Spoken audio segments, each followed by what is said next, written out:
Bismillahirrahmanirrahim. Assalamualaikum. We are here to study under the Institute ITS International Teaching Service. I am Sayyida Asma Kamar and I am here to teach you chemistry. We have chapter number 1, that is Fundamental of Chemistry, and lecture number 3. Our topic is branches of chemistry. Today we will discuss about industrial chemistry. अब industrial chemistry हमारे पास क्या है? हमें पता है industries क्या होती है. इंडस्ट्री कोई ऐसी जगह होती है जहाँ पे हम कोई चीज़ मैन्युफैक्चर करते हैं, कोई चीज़ें बनाते हैं. तो ये जो है हमारे पास industrial chemistry, the branch of chemistry that deals with the study of manufacturing of chemical compounds on commercial scale.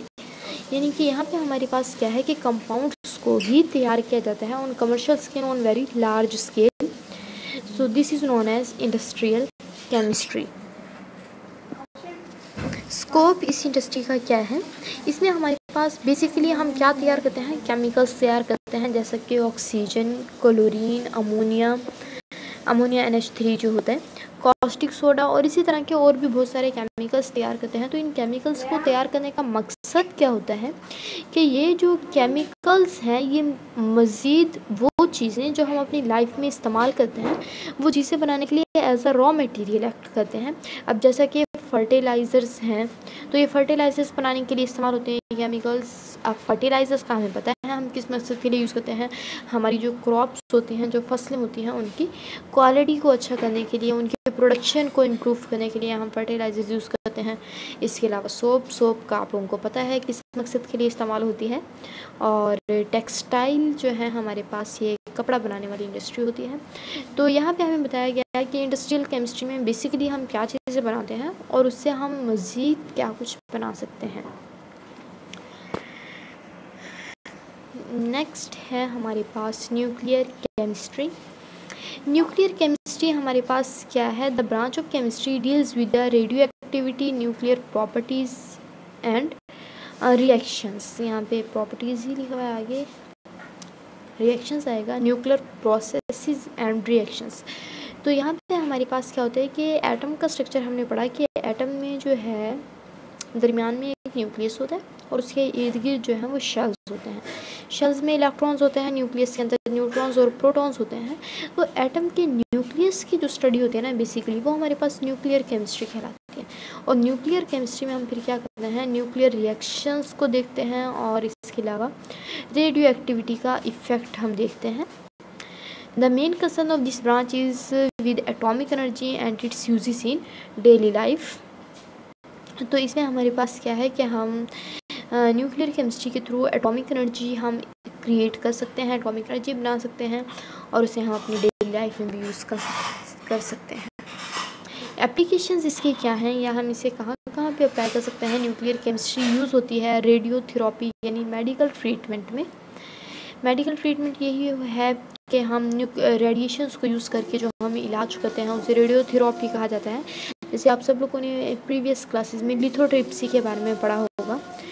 इसके अलावा प्रिजर्वेशन ऑफ फूड को प्रिजर्व करने के लिए आप लोगों ने देखा होगा केन फूड जो होते हैं वो इतने लंबे अरसे तक हम सेव कर लेते हैं, हमें प्रिजर्व कर लेते हैं, हमारे पास महफूज रहती हैं. तो उसमें भी हम इस तरह के केमिकल्स यूज़ कर रहे होते हैं. और इसके अलावा न्यूक्लियर केमिस्ट्री का जो एक बहुत बड़ा फ़ायदा है वो ये कि हम इसके थ्रू इलेक्ट्रिसिटी प्रोड्यूस कर सकते हैं. और इलेक्ट्रिसिटी जो है वो इससे हम बहुत ज़्यादा इलेक्ट्रिसिटी प्रोड्यूस कर सकते हैं और वह हमारे लिए भी जो है बहुत एक ईजी वे हो जाएगा इलेक्ट्रिसिटी यूज़ करने का. नेक्स्ट है हमारे पास इन्वायरमेंटल केमिस्ट्री. इन्वायरमेंटल केमिस्ट्री हमारे पास क्या होती है? जो बेसिकली हमारे इन्वायरमेंट को डील करती है. अब हमारे इन्वायरमेंट, इन्होंने कहा यहाँ पे it is the branch of chemistry in which we study about the components of environment. Environment actually क्या होता है? हमारे इर्द गिर्द की हर चीज़ जो है वो हमारे इन्वायरमेंट में आ जाती है, चाहे वो लिविंग थिंग्स हैं या वो नॉन लिविंग थिंग्स हैं, वो हमारे इन्वायरमेंट में होंगी. अब हमारे इन्वायरमेंट के कंपोनेंट्स, इन्होंने वर्ड यूज़ किया ना कंपोनेंट्स ऑफ इन्वायरमेंट. तो कंपोनेंट्स ऑफ इन्वायरमेंट का मतलब क्या है कि atmosphere, lithosphere, mesosphere and hydrosphere, ये जो है हमारे पास इसके कंपोनेंट्स हैं.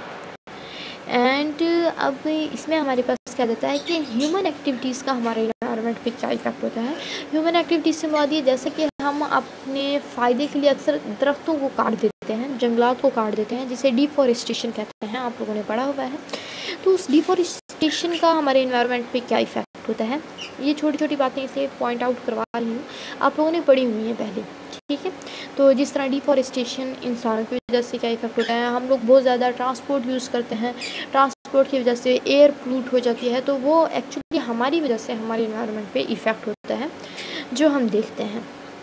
इसी तरह बहुत सारी एक्टिविटीज़ हैं हमारी जिसकी वजह से हमारा एनवायरनमेंट जो है वो ख़राब हो जाता है या कंटेमिनेट हो जाता है। जैसे कि अब हम क्या करते हैं, हम अपने घरों का वेस्ट जो है वो ऐसे ही बाहर फेंक देते हैं, तो उससे जो हमारी लैंड पोल्यूशन बनती है। अब लैंड पोल्यूशन की वजह से हमारा एनवायरनमेंट ख़राब हो जाता है। इसी तरह अगर हमारे जो घर का सीवेज सिस्टम अगर ठीक ना हो, वो पानी जो है अगर किसी भी वाटर सिस्टम में चला जाए, लाइक किसी रिवर में, किसी समंदर वगैरह में, किसी भी चीज़ में जाएगा, तो वाटर जो है वो भी पोल्यूटेड हो जाएगा। तो जिसकी वजह से पोल्यूटेड वाटर वाला जो पोर्शन है हमारे इन्वायरमेंट का वो ख़राब हो जाएगा, जिसे हम हाइड्रोस्फीयर कहते हैं। वाटर पोर्शन को हाइड्रोस्फीयर कहा जाता है। तो इससे क्या है कि हमारी ही एक्टिविटीज़ का हमारे इन्वायरमेंट पे असर होता है, जो कि हम इन्वायरमेंटल केमिस्ट्री में देखते हैं। अब इन्वायरमेंटल केमिस्ट्री का स्कोप क्या है, इसमें एक्चुअली जो कौन कौन सी साइंसेस आ जाती हैं। बायोलॉजी में हम इन्वायरमेंटल केमिस्ट्री पढ़ते हैं, इसके अलावा जियोलॉजी में भी हम पढ़ते हैं। जियोलॉजी क्या होती है, हमारी अर्थ की स्टडी होती है। इकोलॉजी में क्या होता है, हम अपने इकोसिस्टम्स को देखते हैं, इकोसिस्टम जहाँ पे लिविंग ऑर्गेनिजम्स रहते हैं।